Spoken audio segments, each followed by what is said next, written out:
안녕하세요. 낭낭서가입니다. 오늘의 낭독책은 백천문화재단 출판 서진원 지음 슬기로운 수면생활입니다.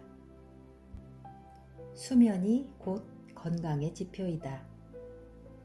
인간의 평생 수면 시간은 대략 26년 정도라고 합니다. 개인마다 차이가 있겠지만 사는 동안 일상생활을 활기차고 건강하게 지내려면 적어도 평균 이상의 시간을 수면에 사용해야 합니다. 수면은 우리 몸에서 가장 중요한 뇌의 기능과 밀접한 관계가 있습니다. 수면을 취함으로써 뇌를 쉬게 하고 뇌가 휴식을 취함으로써 우리 몸이 지치거나 병들지 않고 제 기능을 정상적으로 유지할 수 있는 것입니다. 뇌 과학자들이 세계적인 과학지 사이언스에서 밝힌 내용 중에 뇌는 잠을 잘 잘 때 대청소를 한다고 합니다. 뇌에 쌓인 각종 노폐물을 수면 중에만 뇌 척수액으로 깨끗이 씻어내는 정화작용을 한다는 것입니다. 불면증으로 발생하는 각종 질환들, 역시 뇌 안에 쌓인 독소와 노폐물을 제거하지 못해서 생기는 질병들이라고 할 수 있습니다. 이처럼 수면은 우리 몸을 관장하고 명령하는 뇌 질환과 직접적인 연관이 있어 갈수록 과학자들의 중대한 연구 목표가 되고 있습니다. 그렇다면 우리는 과연 잠에 얼마나 많은 관심과 시간을 투자하고 있는지 따져봐야 합니다. 산업사회로 인한 도시 공간의 확장과 함께 우리는 이미 불면의 밤에 익숙해져 버렸습니다. 도시의 불빛과 소음은 불면증이라는 수면 장애를 만들고 첨단 과학을 추구하는 현대사회는 그런 불면의 호모나이트쿠스를 방치하고 있습니다. 더 위험한 경고는 수면의 질입니다. 현대 문명의 병이라고 할 수 있는 불면증을 극복하고 치료하기 위한 적극적인 자세가 필요합니다. 화려한 도시의 불빛에 지쳐가는 우리 몸을 한시라도 빨리 달콤한 꿈나라로 인도해서 생기 가득한 건강한 몸으로 만들어야 합니다. 수면의 가치를 인정해야 건강사회다. 예부터 우리는 게으른 사람과 부지런한 사람의 기준을 잠의 양으로 기준해 왔습니다. 몸 상태와 환경에 따라 잠의 양이 다를 텐데 잠을 적게 자고 많이 활동하는 사람은 성실하다는 평가를 내리고 활동 시간보다 잠을 더 많이 자는 사람은 불성실할지도 모른다고 생각했습니다. 서양 속담 역시 일찍 일어나는 새가 멀리 볼 수 있고 벌레도 많이 잡아먹는다고 한 걸 보면 잠에 대한 속설이 지나치게 왜곡되었음을 알 수 있습니다. 미국의 천재 발명가 토마스 에디슨도 잠은 인생의 낭비라고까지 말했습니다. 과연 그럴까요? 그렇게 잠을 줄여가며 열심히 살아온 당신, 지금 건강하십니까? 라고 질문하지 않을 수 없습니다. 이제는 게으름에 대한 평가를 잠이 아니라 일에 대한 책임과 의지로 판단해야 합니다. 목표 지향적으로만 달려온 우리 사회의 가장 큰 문제도 휴식에 대한 편견입니다. 우리 몸도 잘 쉬어야 컨디션이 좋아지듯 일에 대한 효율성을 높이려면 야근과 특근이 아니라 완벽한 쉼이라고 할 수 있는 수면의 가치를 인정해 주는 것입니다. 입원실 소등 시간이 빠른 것도 환자들의 수면을 돕기 위한 것입니다. 입원 환자들의 경우는 대부분의 시간을 입원실이라는 한정된 공간에서 보내야 하기 때문에 건강한 사람보다 수면 시간이 더 깁니다.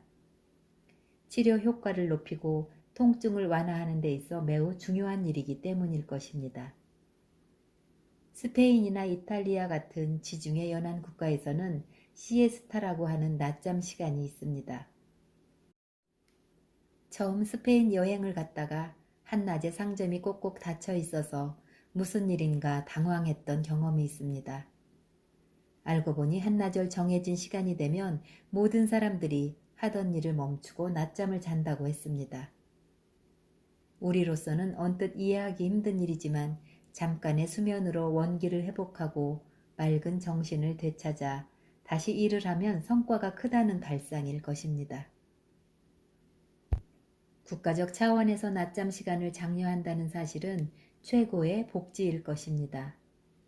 우리와는 많은 문화 차이가 있어 당장 극복하기는 어렵겠지만 적어도 잠이 낭비라는 사실에는 공감하지 말아야겠습니다. 건강한 몸이 건강한 사회를 만들기 때문입니다.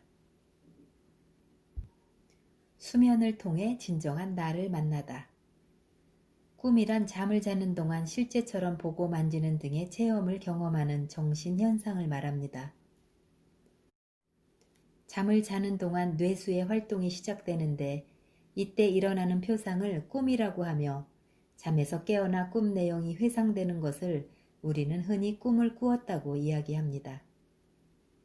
개인에 따라서 너무 많은 꿈을 꾸는 경우도 있고 꿈을 전혀 꾸지 않는 사람도 있습니다. 그것은 얕은 잠과 깊은 잠을 자는 원인의 결과일 수도 있고 기억의 문제일 수도 있습니다.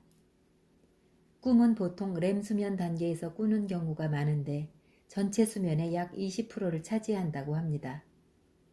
꿈의 내용에 따라서 기억이 더 잘 날 수도 있고 실제 꿈은 꾸었지만 숙면을 취했을 경우 기억하지 못할 수도 있습니다.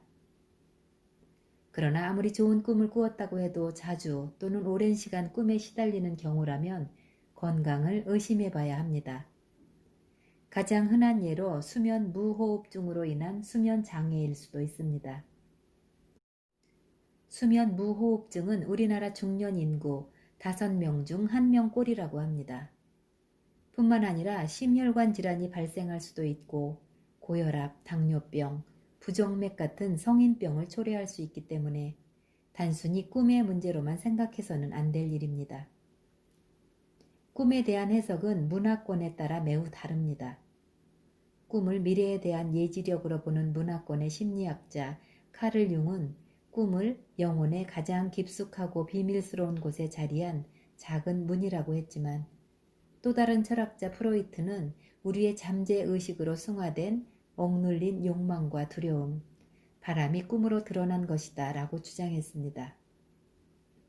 길몽과 흉몽에 유난히 민감한 사람들은 자신의 꿈을 애써 만들기도 하고 자신만의 해석을 내놓기도 하지만 자칫 혹세무민의 경계를 조심해야 할 것입니다.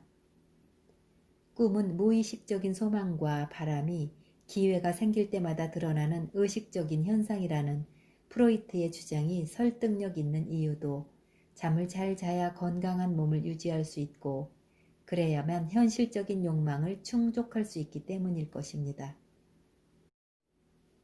이렇듯 꿈에 대한 해석과 주장은 많은 심리학자와 정신분석자의 주장에 따라 수많은 견해가 있지만 결국은 수면으로 인해 생기는 현상입니다.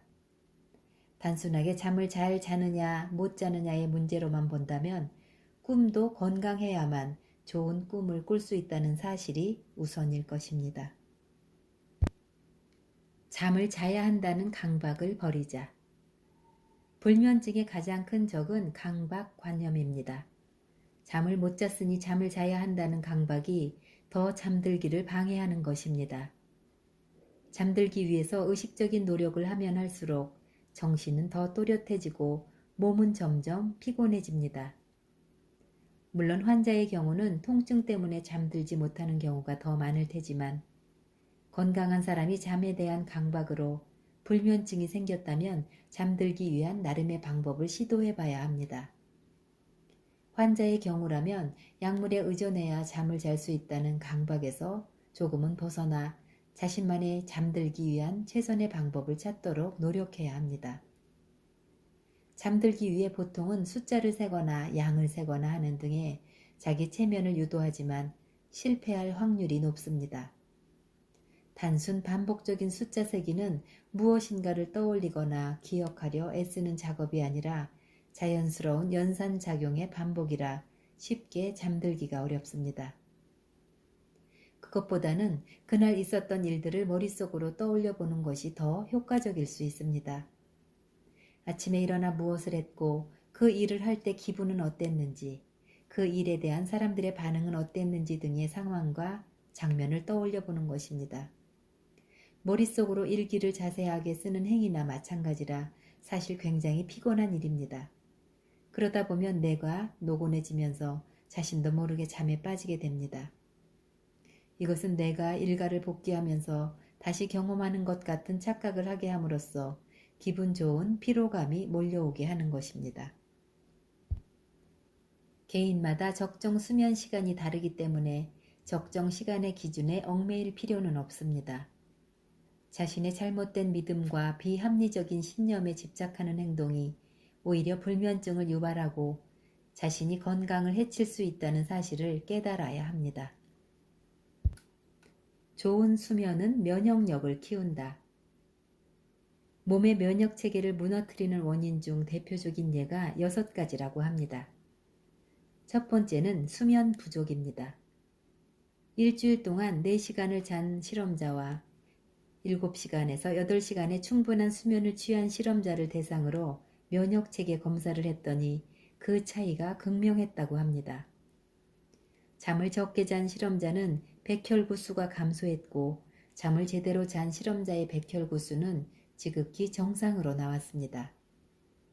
백혈구 수가 감소했다는 것은 감염력이 약해졌다는 뜻입니다. 또 수면 부족으로 인해 독감에 대한 항체가 절반으로 줄어들었다는 사실도 밝혀졌습니다. 두 번째는 설탕입니다. 설탕 100g을 섭취했을 때의 우리 몸은 세균을 죽이는 백혈구 등의 능력이 급격히 떨어진다는 연구입니다. 세 번째는 탈수 증상입니다. 우리 몸은 하루에 8잔 이상의 물을 충분히 마셔주는 것이 좋습니다. 그것은 체액이 면역에 손상을 주는 독소를 씻어내주고 각종 영양소를 감염된 곳으로 보내주는 역할을 하기 때문입니다. 그런데 물이 충분하지 않아 탈수 증상이 오면 이러한 기능이 떨어지는 것입니다. 네 번째는 공기의 오염입니다. 공기 오염은 면역 체계에도 영향을 준다는 연구가 있습니다. 특히 공기 오염을 일으키는 탄화수소는 면역 체계 손상 사이에 연관성이 있다는 사실이 밝혀졌습니다. 탄화수소는 폐파이프와 도로 포장 마감재인 콜타르 밀폐재에 많이 함유되어 있어 차도, 운동장, 주차장 등에서 많이 쏟아져 나옵니다. 그렇기 때문에 오염도가 심한 날 바깥 활동을 삼가해야 하는 이유입니다. 다섯째는 살충제로 인한 자가 면역 질환입니다. 우리 생활 전반에 노출되어 있는 살충제는 여성의 경우 루푸스나 루마티즘 관절염에 걸릴 확률이 2.5배나 된다고 합니다. 여섯 번째는 외로움입니다. 외로움을 즐기는 사람도 있겠지만 사람은 대부분이 사회적이길 원합니다. 비사회적인 사람보다 사회적인 사람의 면역세포인 T세포가 질병에 걸릴 확률에 영향을 준다고 합니다. 그렇다면 혼자 있기보다 누군가와 함께 이야기하고 공감하기를 권합니다. 이처럼 몸의 면역력을 강화하기 위해서는 여러 가지 건강 보조제를 섭취하는 것도 좋지만 그보다 달콤한 수면에 빠져야 할 것입니다. 잠도 잘 자기 위한 노력이 필요하다. 수면의 원리는 간단합니다. 수면과 각성의 리듬을 체내시계와 수면 물질에 의해 조종된다는 것입니다. 밤이면 졸음이 오고 아침이면 눈이 떠지는 것이 바로 체내시계의 작용입니다. 수면 물질이란 우리 뇌에 축적되는 피로도 같은 것으로 이해할 수 있습니다. 깨어 있을 때 뇌에 쌓여 졸음을 유발하는 수면 물질은 잠자고 있는 동안 분해됩니다. 그렇게 뇌에 쌓인 수면 물질의 양이 줄면 눈이 자연스럽게 떠지게 됩니다. 마치 소화기관의 작용처럼 우리 뇌는 수면과 관계하고 있습니다.